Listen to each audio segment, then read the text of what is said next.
คือแบบว่าเออเรากำลังจะไปเหมือนกับที่มาเป็นแบบของแฮมสเตอร์นะคะก็ผ่านไป2-3 วันเองนะคะก็ลืมหมุนไปเงินก็น้อยละก็เราจะมาหมุนกับเงินเพลงเรากันเลยนะก็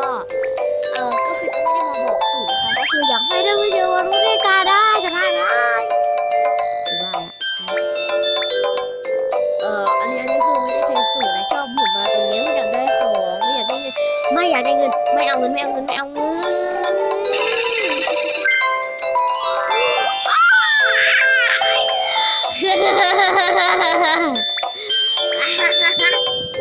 เย้